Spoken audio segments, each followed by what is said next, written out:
Quran has to say about tomorrow. It was our good fortune that we were students of such a scholar. Yes, there are, unfortunately, even here in Trinidad, those who look down upon him, and we feel sorry for them. They do not recognize the greatness of that teacher. When the two oceans of knowledge, the one externally acquired, the one internally acquired, come together, and you use the methodology that I mentioned in chapter 3 of this book, now we can go to the Quran, so that the Quran can explain to us the world today. In this session, we're only going to give you a taste of what is to come.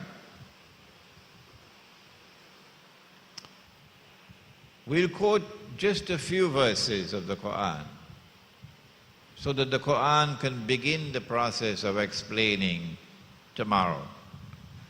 This strange age, this last age, where are we going? What is the end? What is the culmination? In Surah Al-Ma'idah, Surah number 5 of the Quran, the verse is around 49 or 50. And you'll find that verse in this book. Oh, it looks like Jerusalem in the Quran, doesn't it? I only got it last night. And it's much bigger than the normal Jerusalem in the Quran. Because the Malay language, they take 2 pages to say what you can say in English in 1 page. This is the Malay translation from Malaysia and Indonesia, Singapore. In this book, you'll find that verse. In this book, An Islamic View of Gog and Magog in the Modern World, you'll also find that verse where Allah gives a command. Listen to the command, and now I can speed up a little bit. بعد أعوذ بالله من الشيطان الرجيم يا أيها الذين آمنوا, O you who have faith in Allah, لا تتخذوا اليهود والنصارى أولياء. Do not take the Jews, do not take the Christians as your awliya. Now remember, we have discarded that deficient and defective methodology, the one where you take a verse in isolation, stand alone, to derive meaning. We've thrown that out of the window. Do not take the Jews and do not take the Christians as your awliya, your friends and allies. بَعْدُهُمْ أَوْلِيَاءُ بَعْضٍ بَعْدُهُمْ أَوْلِيَاءُ بَعْضٍ. When we look at the translations of the Quran, all the translations of the Quran say the same thing. They are friends and allies of each other. So using those translations, let us proceed. Do not take the Jews and do not take the Christians as your friends and allies. They are friends and allies of each other. وَمَنْ يَتَوَلَّهُ مِنْكُمْ فَإِنَّهُ مِنْهُمْ. And whosoever turns to them with friendship and alliance, you now belong to them. You no longer belong to us. إِنَّ اللَّهَ لَا يَهْدِي الْقَوْمَ الظَّالِمِينَ. And Allah condemns it. This is an act of ghulm, wickedness. And Allah will not provide guidance for people who commit such an act of wickedness. What? Taking Jews and Christians as your friends and allies? Is that what the verse is saying? But a Muslim man is allowed to marry a Christian woman, isn't it? Except, of course, in Malaysia. So, if we use this translation, then he'll have to say to his wife, let me teach you another expression now, Trinidadian expression. You can call your wife Dudu. So he'll have to say, Dudu, you can be my wife, but you can't be my friend. Huh? Did you hear that? Dudu, the Quran says that you can be my wife, but you cannot be my friend. Kind of strange, eh? Is this what the Quran is saying? Come on. Will you accept that translation? That standalone, defective, deficient translation? No. That's not what the Quran is saying. Well, then what is the Quran saying? Do not take Jews and Christians as your friends and allies. They are friends and allies of each other. That is false.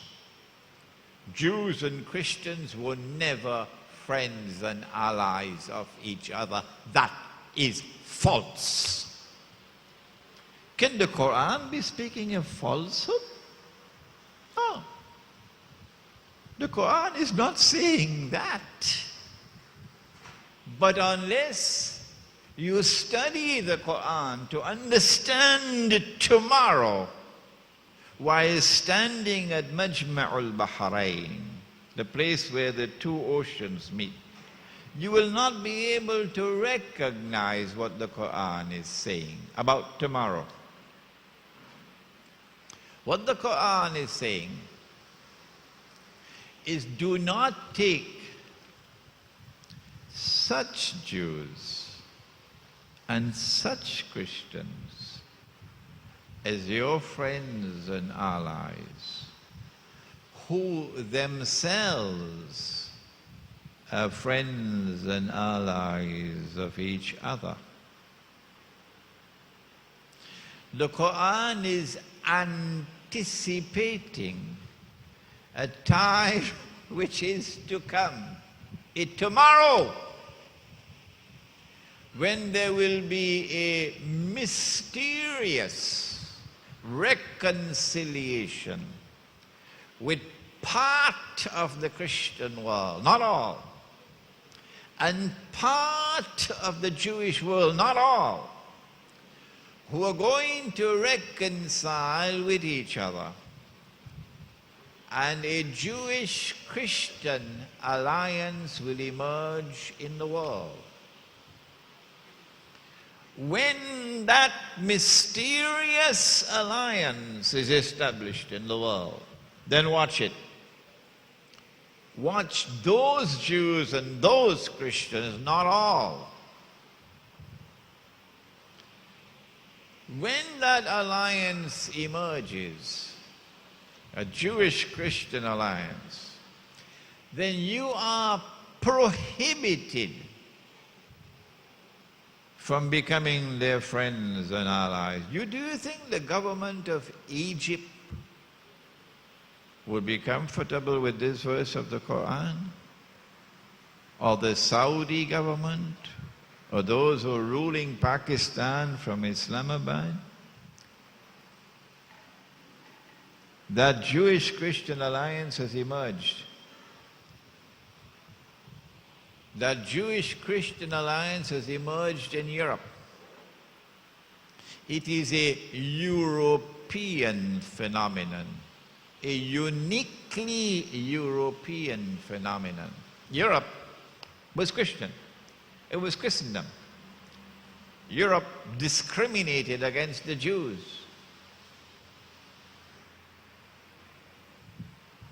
But a new Europe has emerged, in which Christians and Jews have now reconciled with each other. And if you didn't know it, let me tell you, the United States of America is a Judeo-Christian country. Muslims may just be tolerated, but you don't have the status that they have. It is a Judeo-Christian country. when that Jewish-Christian alliance emerges, as it has emerged in Europe, and you are prohibited from becoming their friends and allies, then Allah declares, if you disobey this command and you join them and become their friends and allies, you now belong to them. You no longer belong to us. So, we need a new theology for the last age. We cannot remain with the old theology of how do we define a Muslim.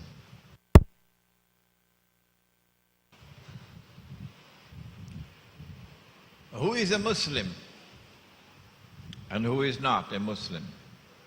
We studied this subject as students. This is Kalam, Islamic theology. And large volumes have been written on this subject. But when the last stage comes, you need a new theology with which to determine who is a Muslim and who is not. Because Allah says, وَمَنْ يَتَوَلَّهُ مِنْكُمْ فَإِنَّهُ مِنْهُمْ. And whosoever from amongst you turns to them, as nearly all the governments have done, you no longer belong to us, you now belong to them. Saudi Arabia is a client state of the Jewish-Christian alliance which today rules the world. They no longer belong to us, they now belong to them. So wake up and recognize the reality of the world in which you are living.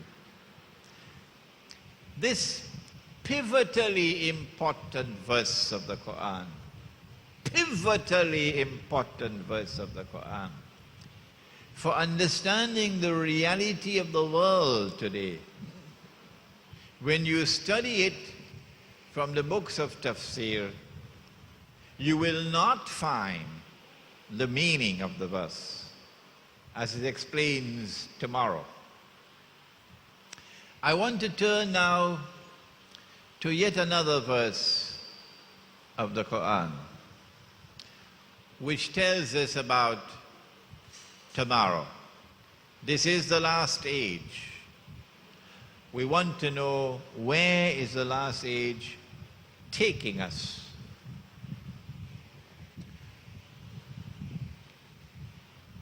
In Surah Al-Anbiya, surah number 21 of the Quran, the prophets, there is a remarkable verse. I have a dear student, a sheikh from Africa, from Niger, who did his PhD in Islamic studies, and who probably is weeping today. Sheikh Saleh Idrisa Ibrahim. And when the recording of this lecture reaches him, he'd probably weep even more. Because for the last 2 months, he's been trying to attend this retreat. And today he's not here. He has his ticket paid for, but today he's not here because he did not get a visa as yet to come, having fulfilled all the requirements for a visa. A man with a PhD, a sheikh from Africa, and could not be here in the Caribbean to attend today's program. But Sheikh Saleh has studied this verse with me. We've jointly worked on this ayah. Every single tafsir we've studied. What is the verse? Allah speaks, بَعْدَ أَعُوذُ بِاللَّهِ مِنَ الشَّيْطَانِ الرَّجِيمِ. And he says, he speaks about a town, Qarya, a town.